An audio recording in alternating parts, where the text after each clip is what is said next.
There are about 50 British Virgin Islands. Only 4 are of any size. It's a place to park your ship and park your money. But if you're on holiday, 3 things to do: walking tour, bus tour, or the beach. You can pick up a brochure, and we're going to do the walking tour of Road Town today. Most people head straight for the beach, and the most popular and the nearest is Cane Garden Bay.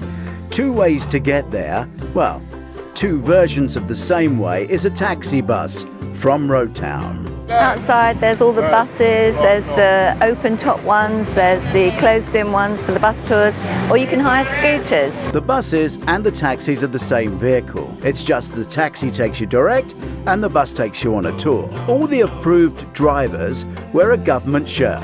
I've made a new friend, there's chickens following me. For the ambitious, Antigua Island is beautiful, but it's probably best to get a private tour rather than a ferry. Behind me is the ferry terminal, so if you want to go across to one of the other islands, that's the place to get your ferry. Sage Park, the national park, is a rainforest, or you can take the bus tour. This is Kitty. Kitty is famous, so I was told to search her out. The first thing we passed was the dolphin attraction. Taxi to beach is straightforward, or this tour and get off at the beach, enjoy the beach and take the taxi home is the second option. So every month they have a full moon party and people come from all over and they go down to Bomba's shack and party and have a brilliant time, and then he'll drive you home if you need it. Full moon party is roads closed and hundreds in the street. If you decide to stop here, ask, he might drive you home. If you get to the shack for happy hour or spend a couple of hours after 10:30 p.m. at night, Bomba have cars will drive you back. The road separates shanty shacks from expensive holiday homes. A familiar sight in all the Caribbean islands is fishermen cleaning their catch, being swooped by birds. Woo! Massive birds. Oh my goodness. Oh! Look! Wow. From Stouts Look-out, you can get a fantastic view down to the bays and up to the 1,740 feet above sea level peak of Sage Mountain.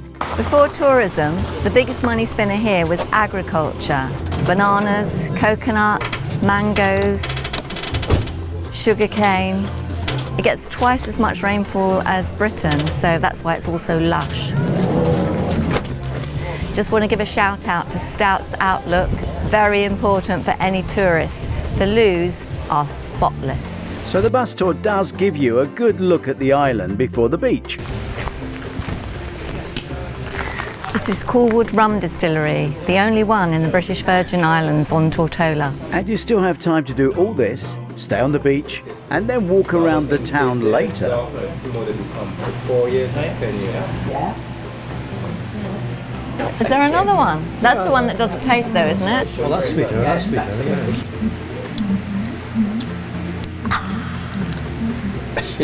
Yeah.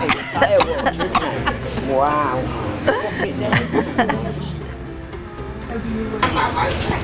How much is that? $5. And now to the beach, Cane Garden Bay. It's almost the last thing on the tour, so you could get off as long as you check with the beach bar that you can get a taxi back, which should be easy. This beautiful beach is called Cane Garden Bay. It's got everything you need from a beach. Very important, it's got a beach bar, Caribbean flavour. There's no doubt many people from your ship will be here, and it's only about 20 to 25 minutes back. So if you wish to visit Road Town, which isn't that big, you can plan to do that as well. We finished our bus tour with Kitty, great value, only $15. We went all over, up in the mountains. So now we're going to do a bit of shopping. We walked the back streets and found this little place with the lights off, but they switched them on for us. This is the Virgin Island Folk Museum. It's a government-owned museum on slavery, and it's really worth a look. This museum is listed on the leaflet they give you at the tourist centre as you enter through the port village. It's well worth taking one of those and having a look through it. Obviously most are adverts, but this little museum and a few other gems are listed. This is the Lower Estate Sugar Works, Apparently you have to enter from Station Avenue, so that'll be interesting. We'll have to go and find Station Avenue. The reason you don't enter from over there is there's thick mud, swampy mud there. Station Road's over here. We found the entrance to the Sugar Works Museum now. I wonder if it'll be worth it. It's very small and they wouldn't allow filming, so we can't show you what was in there.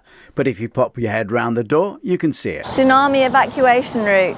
You go up. We've just been told what would happen in the case of a tsunami. The lights would flash, the lady would run out of the hut, shout tsunami, wave her arms, and everybody runs up the hill. It's a garlic vine, but it doesn't smell of garlic.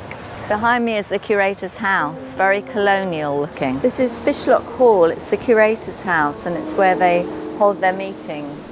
So the taxis are just outside the port. If you want to go to Road Town and the Folk Museum, turn left. And if you want to go up and see the Sugar Museum and the Botanical Gardens, turn right.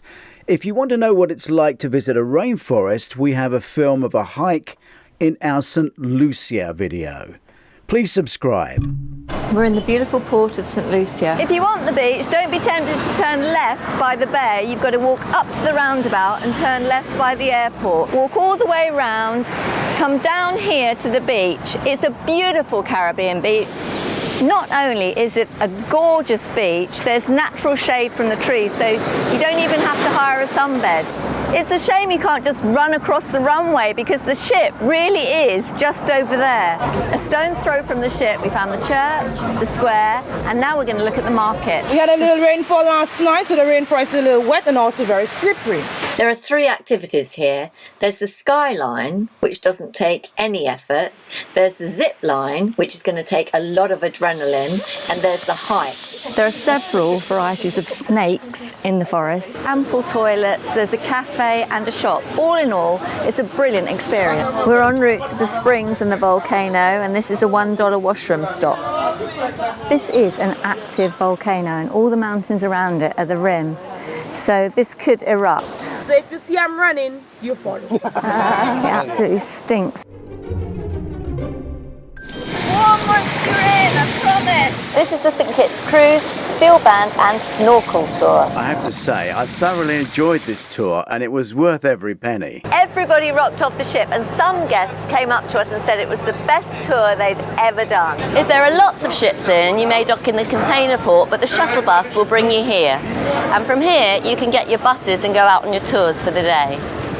We came with Debbie. She dropped us off at Carambola Beach Club, which is just along from Friars Bay. Just chill out on a deck chair and read my book, Cruise Ship Heist. The further away from the more expensive beach club, the less golden and the more volcanic the sand gets, but the more fun it gets. There's no timetable, but the bus's prices are quite reasonable. If you thought the stone steps in Tallinn were narrow, try these.